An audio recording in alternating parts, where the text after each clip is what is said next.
Hey guys, how you doing? Just wanted to make a quick video showing you guys how I make my self-watering planters or containers from 5-gallon buckets.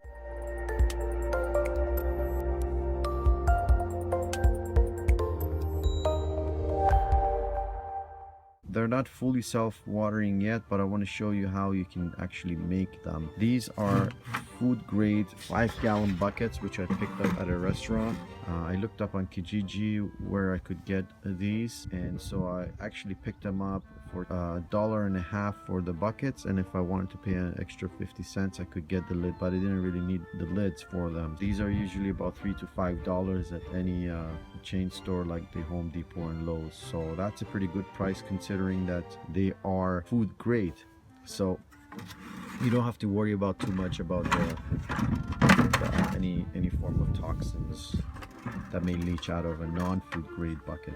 Anyway, what I did was I basically, it's not too pretty because this is the last one. I was getting pretty tired, but the previous ones which I did, they're pretty neat.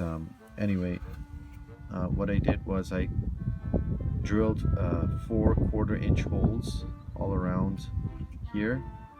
This is the area where my net cup will go on the other side. Actually, I just wanted to fit it in.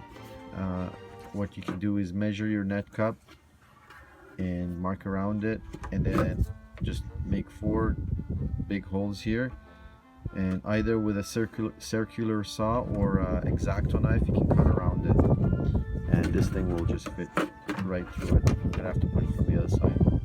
And then I used the same 1/4-inch hole and drilled 4 or 5 holes around, and also then I changed to a 3/16 drill bit, and drilled quite a few holes here. The reason I did this is because I don't want the plant to become rootbound.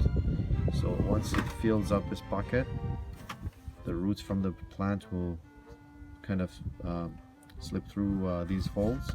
I provided a few larger holes for the roots to come through.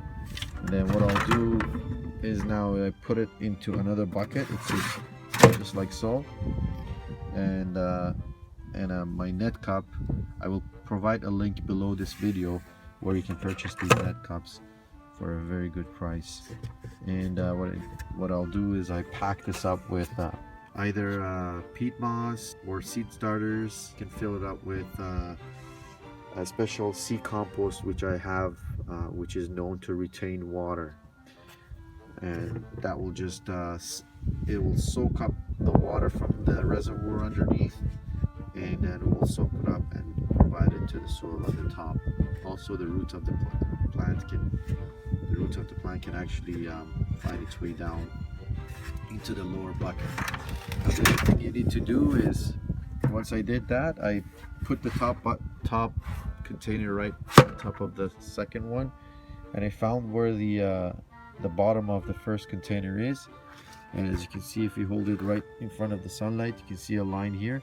What I did was I used again the same 3/16 drill bit, and it drilled a hole there. That's for the overflow, so if there is any rain, any form of overwatering, the water simply just will come out of this hole, and you don't have to worry about overwatering.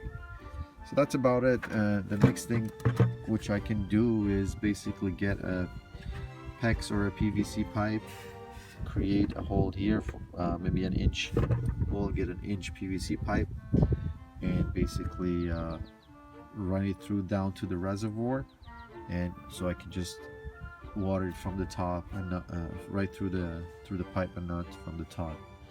That's not really necessary. As long as your reservoir is filled by watering a few times, you should be okay. So it's been about a month and a half since I planted my kale into the 5-gallon buckets, and they're doing fantastic, guys. They're healthy, they're tasty, they grow quite fast, and they're doing really well.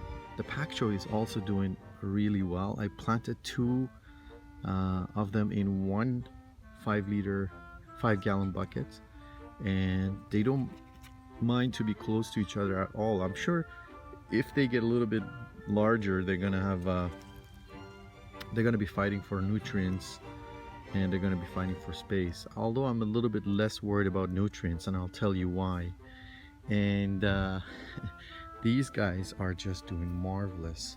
The Swiss chard I planted about 3-4 weeks ago, they're not, they didn't get as large, because Swiss chard is more of a warm weather plant, so it has a very slow growth during the colder days, whereas the pak choy and the kale are quite fine when it's cold, and they extend their roots down, and they have no problem even during frost days. So I'm gonna pick up one bucket, and I'm gonna show you how the roots are doing at the bottom and why these plants are so healthy. Okay, I'm not sure how well you can see, but the root system for this plant is quite intense. As you remember, I drilled a lot of holes at the bottom, and I put a net cup right in the center, and what happens is these roots are propagated through the holes, and they just able to soak up all the water with the nutrients that seep down the bucket. They have no problem withstanding warmer weathers and days that I don't put water in them, because they have a really large reservoir of water at the bottom here.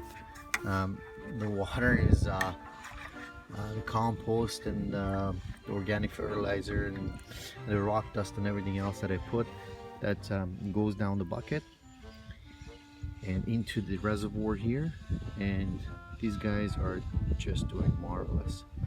So there you go, guys. The next step for me would be to put a PVC pipe down and drill a hole at the bottom here, so I don't have to necessarily water all around the plant. I can just feed the water down the tube and into the reservoir. All right, talk to you guys later.